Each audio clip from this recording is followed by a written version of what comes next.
back, everybody, to another episode of Dre's State of Mind with your host, Dre.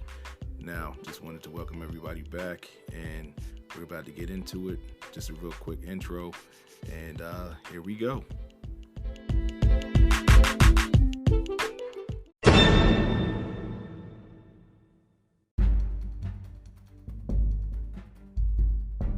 All right, so the first thing that I wanted to talk about was Houston Texans quarterback Deshaun Watson, who has been accused of sexual assault or civil assault by many women. I believe it's 14 women at this particular point in time, because more women had came out yesterday.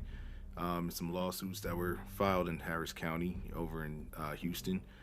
Now, one of the women claimed that Watson exposed himself to her and forced her to touch his genitals during a massage. He's actually being described as a serial predator. So over the past 2 weeks, 16 women, all service workers in the health and wellness industry, have all said that, they've been assaulted by Deshaun Watson after he hired them for a massage during separate incidents in 2020 and 2021. So the latest incident was, I believe, as late as March 5th of this year. So Deshaun Watson's attorney has called 7 lawsuits filed last week meritless, and that any allegation against Deshaun forced a woman to commit sexual acts is completely false.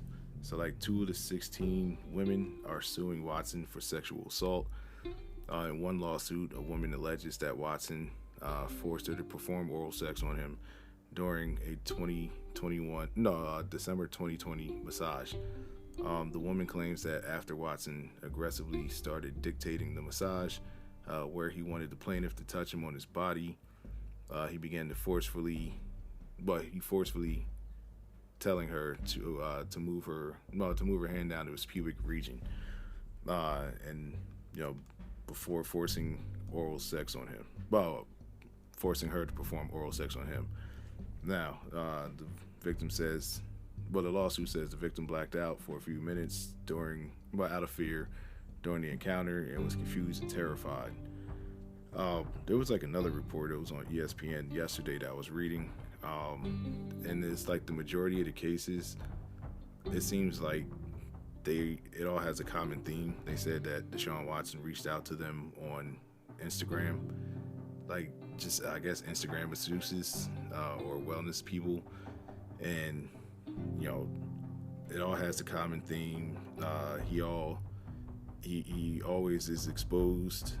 He doesn't want to put a towel on. He rubs his penis against I guess their body parts of their hand, and I think there was about 5 of them where he ejaculates on them and stuff like that. So it's crazy. These allegations are really crazy. If it's really true, then yes, he deserves to be brought to justice. If these accusations are false and these women are out here looking for a payday, then I believe that they should face some jail time, and the lawyer representing them, he should be disbarred, because he's out here on a witch hunt. But none of us were there, so we really don't know what is going on. But the timing of this is just what's throwing everybody off. Because even I'm scrolling through Twitter, seeing what everybody else is thinking about, talking about or thinking about the situation, and they all seem to, most of them seem to think the same way I do, that the timing is a little bit off. It's weird, because he wants to force his way out of Houston. He doesn't want to play for the Texans anymore. The lawyer that's filing the lawsuits against him was friends with the original owner of the Texans. I forgot his name. Bob McNair. Was friends with Bob McNair before Bob McNair passed, I believe in 2016. His son has now run the team, ever since his death, and pretty much the beef between, I guess, with the organization and Deshaun Watson is between him and McNair's son.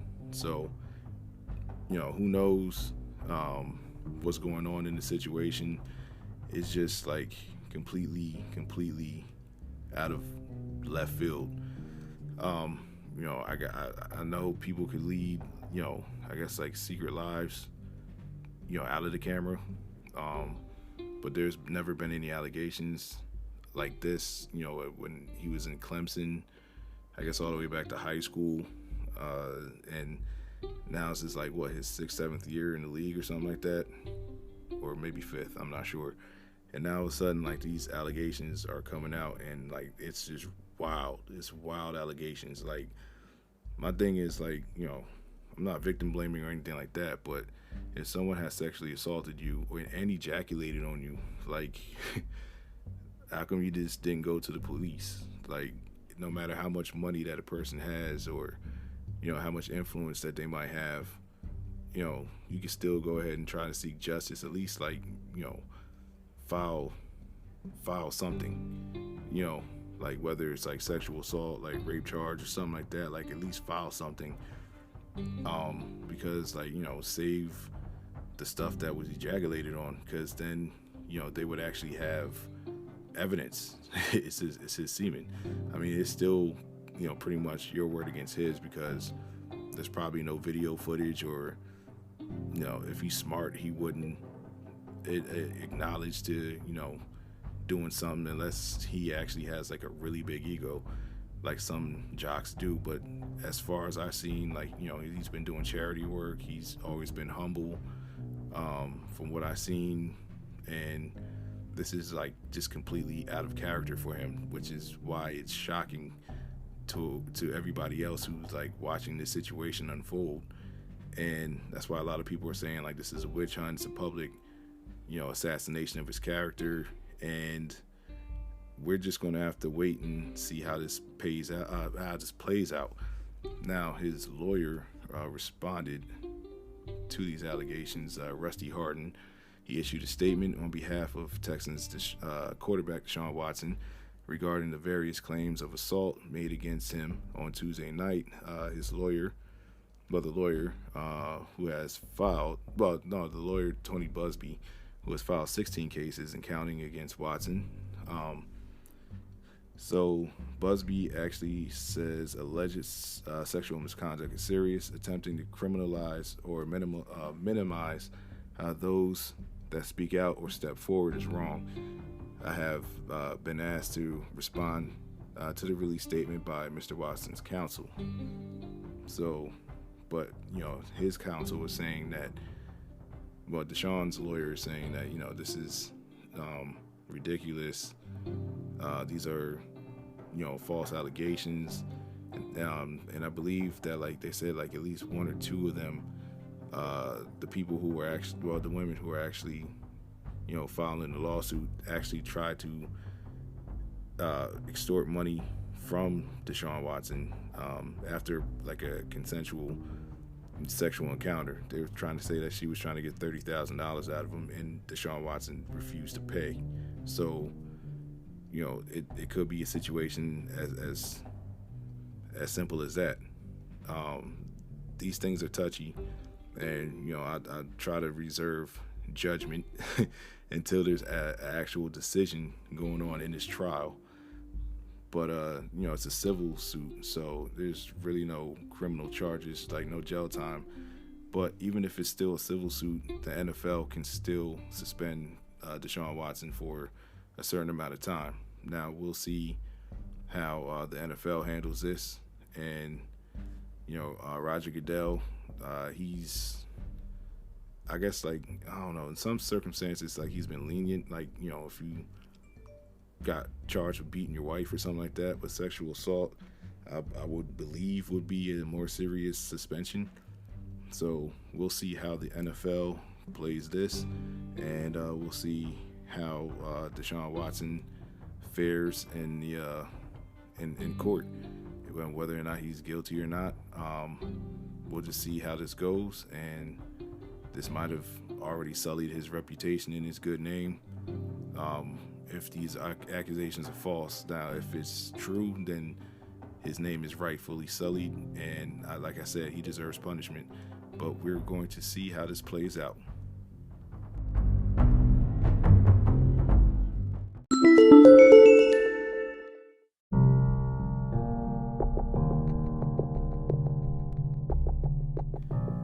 second thing I wanted to get into was the shooting over in Boulder, Colorado. It was March 16th. Now, the alleged gunman, he is the suspect, Ahmad Al-Aliwi Alissa. I don't know if I pronounced his name right, but he is 21 and he has been charged with 10 counts of first-degree murder. Now, it says it's the suspected gunman who killed 10 people in a mass shooting at Boulder, Colorado, at a Boulder, Colorado grocery store this week, was previously known to the FBI, according to a report. Ahmad Al-Aliwi Alissa, a 21-year-old from the Denver suburb of Arvada, was linked to another individual under investigation by the Bureau. Now, so I guess he was already on the radar. They say he brought an AR-15 style rifle March 16th, 6 days before killing 10 people, including a police officer. I believe they said the police officer was the first one gunned down on the scene because he was the first one to respond. It was Monday at a King Soopers grocery in Boulder, and it's not immediately known where the suspect purchased the weapon. So one of the victims was a veteran, Boulder police officer Eric Talley. The others were identified as Denny Strong, he was 20, Nevin Stanisic, he was 23, Ricky Olds, 25, Trelona Barkowski, I'm sorry if I pronounced your name wrong, but victim was 49, Suzanne Fountain was 59, Terry Liker was 51, Kevin Mahoney was 61, and Lynn Murray was 62, and Jody Waters was 65. They say after the shooting, a woman identified herself as the sister-in-law of Alissa, told police she saw him playing with a gun that looked like a machine gun and took it away from him 2 days before the deadly rampage. Now, law enforcement and former high school wrestling teammate have described Alissa as someone prone to sudden rage. When he was a high school senior in 2018, Alissa was found guilty of assaulting a fellow student in class. Said Alissa got up in the classroom, walked over to the victim, and cold cocked him in the head. So I guess he's just known for violent outbursts. Now, Joe Biden and some other politicians are calling for stricter gun laws and calling for gun reform. But my whole thing is, no matter, how strict that you make the gun laws, these criminals are still going to get, guns because you can buy them off the street. You can buy them on the black market. So, you can try. It might slow them down. It might deter them a little bit. But at the end of the day, if someone wants to get a gun, they're going to get a gun. Now,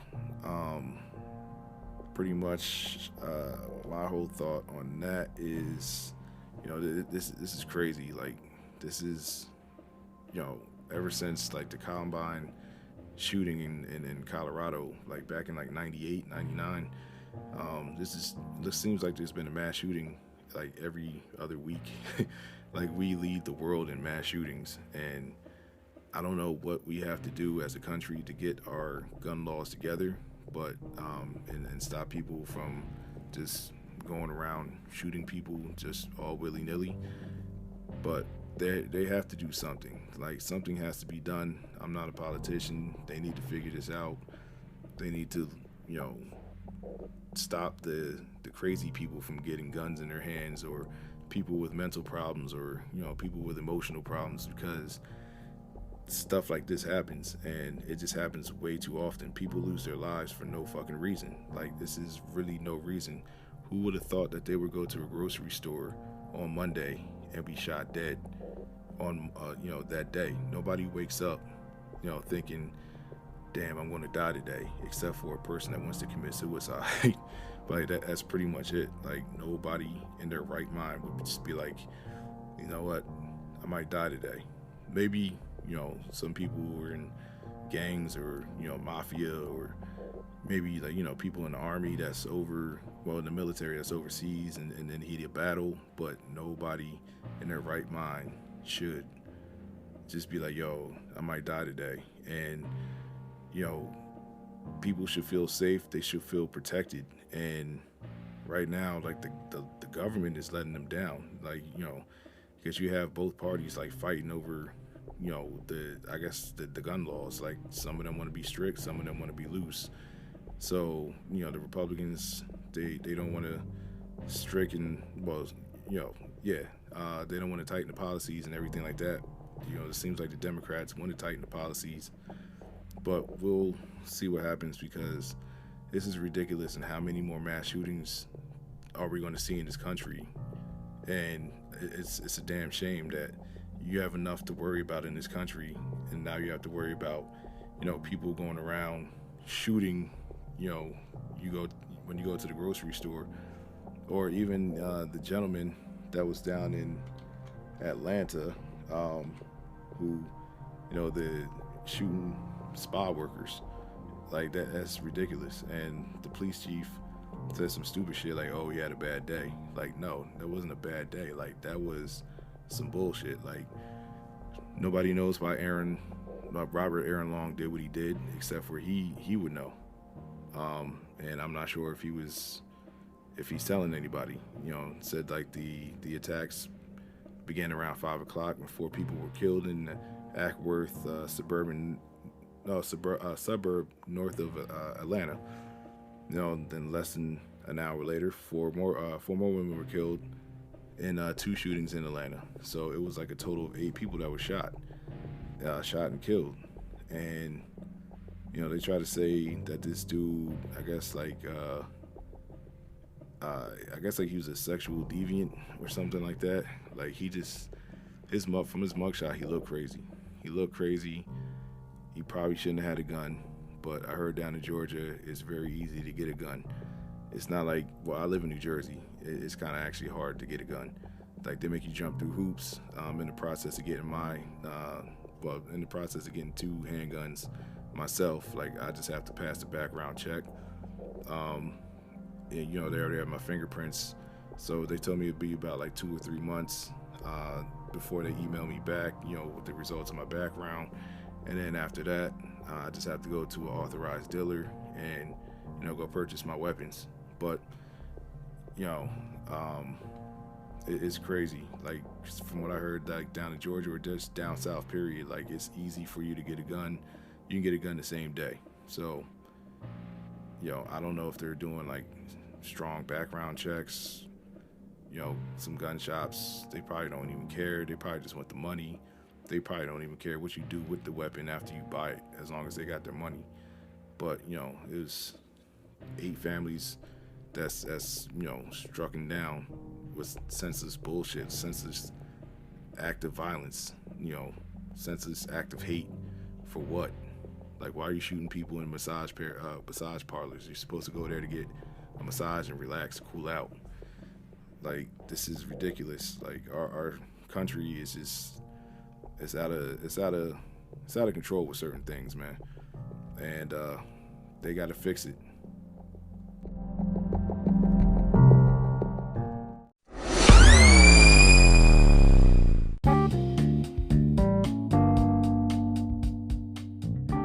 So the next person I want to talk about is Mr. Pander Man himself, Derrick Jaxn. As this recently came out that he was, cheating on his wife, the so-called relationship guru, or the relationship expert, or the guy who was pandering to black women and bashing black men at the same time.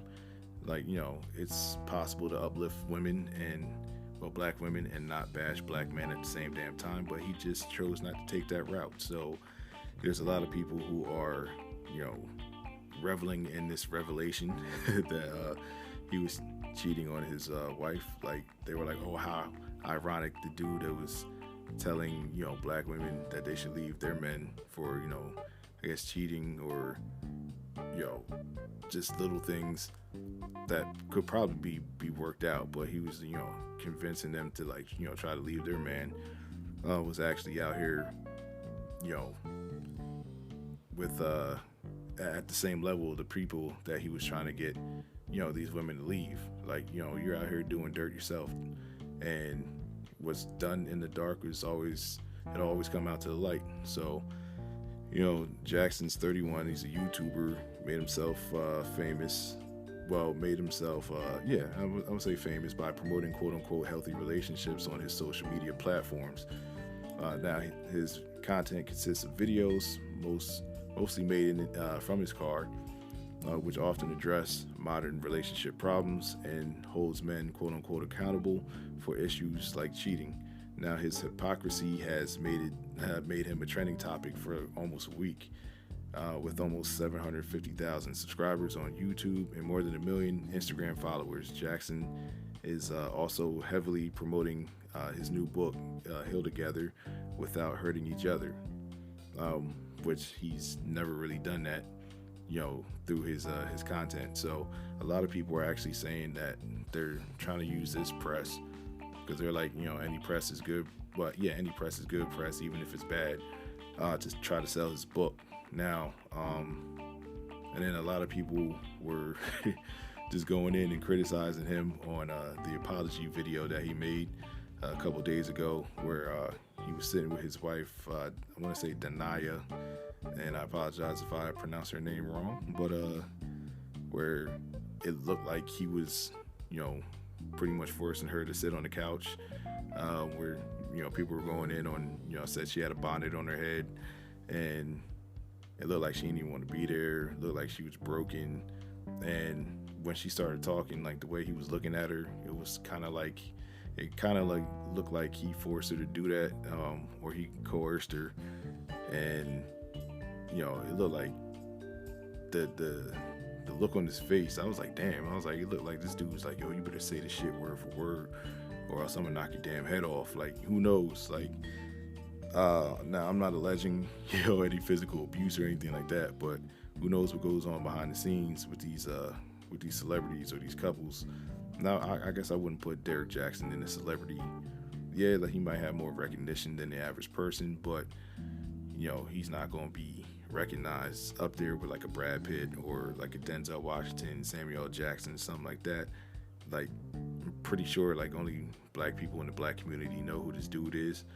And but he is out here. I guess I want to say he's using this, publicity to try to sell this book, because the news leaked right around the same time when this man's trying to sell a book. Like, come on, dog. You can get the shit off on anybody else, but I'm like, yo, I see through the bullshit, dog. And he was gripping his wife's hand tightly, asking for forgiveness for, I guess, like his followers or, his fans or whatever. But I'm like, at any point have you asked for forgiveness from your wife? I mean, I'm assuming he probably did, since, she's sitting there with him, but who knows? Like, he comes off as a narcissist, and this is crazy. Like, he pretty much at one point said I would say it started around August or September last year, but a lot has been said already about what the cause, about what was the cause, and some of it's true, some of it's completely false. But the truth is, and I'm saying it here now, is that Derrick Jaxn was involved with other women outside of his marriage. And he said, by involved, I want to be clear, I'm not just talking about casually kicking it maybe at lunch or something like that. I was talking about something as serious as sex, sexual flirtation, and that kind of thing. So, he came out and he said it. Now, he said all of it falls under the umbrella of inappropriate cheating, affairs, stepping out, definitely not in the line with the vows that I took, and I definitely not in the line with the biblical standard of what it means to be faithful, which is the standard that I'm going by now. So it's like, okay, so now after you got caught, now you want to, try to become like a born-again Christian, like, bring God into this, but you wasn't bringing God into your videos before. So, that's how some people do. They get caught. They want to get all religious and everything like that. Like it's textbook, I guess PR bullshit. But yeah, I just wanted to talk about it because everybody else is talking about it, and I just think this shit is so fucking hilarious. Like, it's not hilarious for his wife because, she was the one who was cheated on, and who knows, what she's going through to try to rectify the situation and like try to make it work, or how she's feeling inside. But everybody was bombing her up on her bonnet. But I do feel for her. But as far as Derrick Jaxn, nah, fuck that nigga. I don't feel no ounce of sorrow for that nigga. Like, you put yourself in that position, and you're just coming off as like, this dude that's giving black women all this advice and everything like that. But it turns out, ironically, you was doing the same damn dirt that you was, telling them that they shouldn't take. I'm like, yo, I guess you know why, because you was doing this shit firsthand, so you know how these grimy niggas move and all that. But anyway, enough on that pandering ass, lame ass motherfucker. Let's move on to the next subject.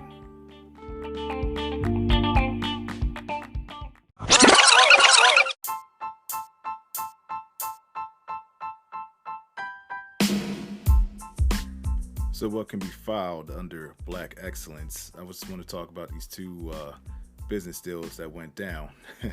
Now, about 3 weeks ago, Square buys Tidal for $297 million, and Jay-Z joins the board. So pretty much, just looking at what was going down with this deal, because like I've seen it, but like I just briefly got into. Well, I didn't get into the whole thing. All I know is Jack Dorsey, he bought Tidal from Jay-Z, but like Jay-Z is now on the board of Square. So pretty much like it's a fair trade-off. Now, like, Jay-Z, like, he just continues to make money, and like it's just that's how I became a billionaire. Now this became official on March 4th. Now it says what did Jay-Z and Jack Dorsey talk about when they went yachting around the Hamptons last summer together. Perhaps only Beyonce knows. Maybe now we do. Square, the mobile payments company led by Mr. Dorsey, announced Thursday its plan to acquire a significant majority of Tidal. So pretty much Jay-Z is still, he's still an owner of Tidal. He just is, bumped down to a minority. And Jack Dorsey, I guess, is the majority owner of Tidal now. The streaming music service owned by Jay-Z and other artists, including Beyonce, Jay-Z's wife, Rihanna, who is a client of Jay-Z's entertainment management company, Roc Nation. Square will pay $297 million in stock and cash for the stake in Tidal. Jay-Z will join Square's board. So like I said, like it's a trade-off. It's a win-win. So, some people were like, oh, Jay sold out, blah, blah, blah, and all this and that. But I'm like, no. Usually, like, if he makes a deal, he's gonna come up on it too. Like, he's just not gonna, I guess, like, get out businessed, if that's a word. Now, it says the announcement comes less than 2 weeks after Jay-Z announced that he would sell 50% of his champagne company, Armand de Brignac, or whatever, better known as Ace of Spades. So pretty much, like, he just out here making business deals and making more money. So he's, I guess, trying to get to $2 billion. Since he's a billionaire, he's trying to get to that multi-billionaire status. He said, I think Roc Nation will be fine, Jay-Z said in his last interview. His interview last month about the sale of Ace of Spades. He said, like all entertainment companies, it will eventually recover. You just have to be smart and prudent at a time like this.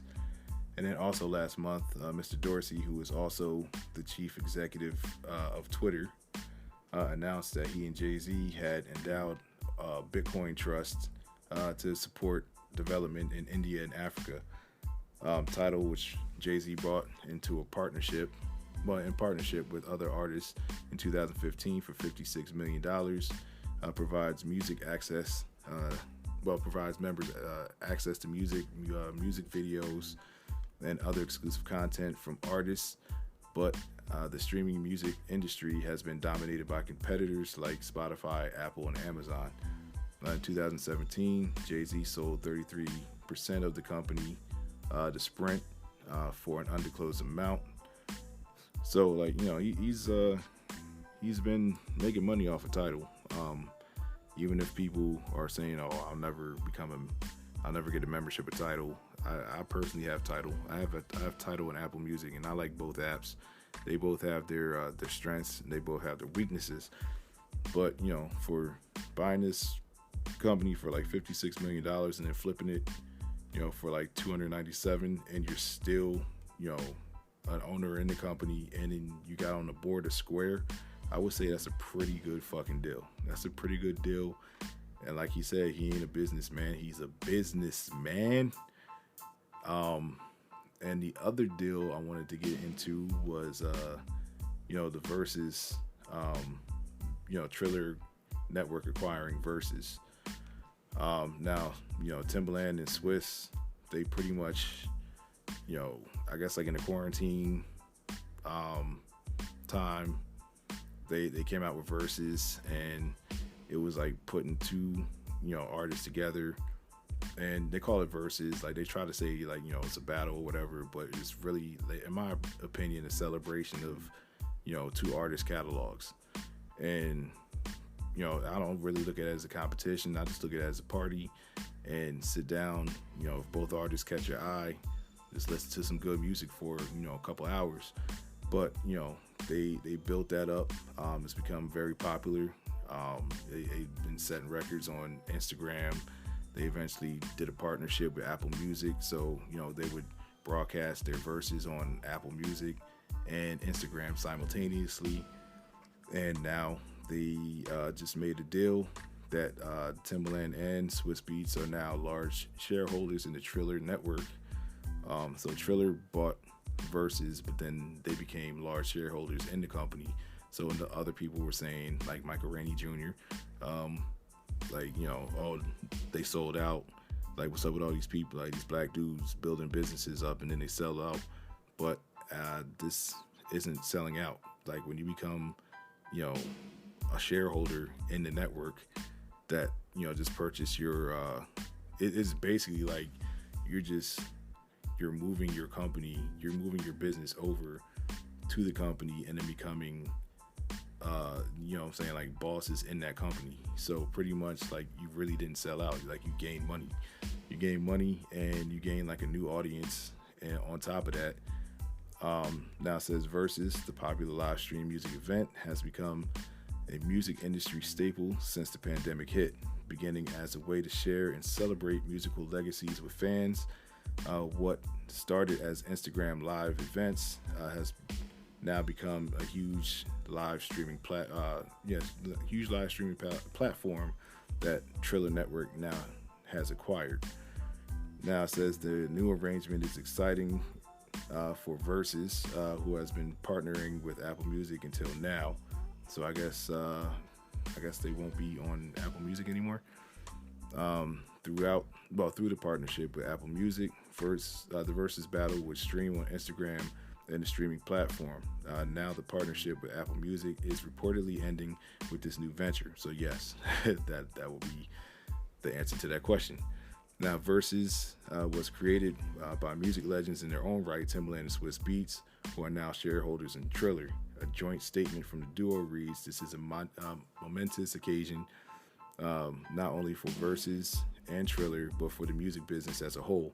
By putting Versus in the Triller Network ecosystem and expanding the Versus brand to be side by side with the powerful Triller app, we will be able to continue to grow and evolve the music business as a whole, as have we been doing."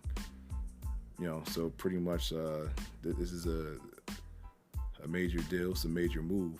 And the latest Versus that they just had, which I didn't watch, but it was Ghostface Killer versus Raekwon the Chef. But pretty much, salute to these gentlemen out here making business moves, and inspiring other Black entrepreneurs, and to moving up in the ranks, and just pretty much trying to make a name for themselves as well. Like, I applaud that. I applaud that very much. I like to see Black men prosper. I like to see Black men get money, and yeah, that's pretty much it, man. Like, we just gotta stop tearing each other down, applaud the business moves that other dudes is making, and just use that as motivation, and just try to get your own. That's all I can really say. But salute to Swizz, Timbaland, and Jay-Z for making power moves out there.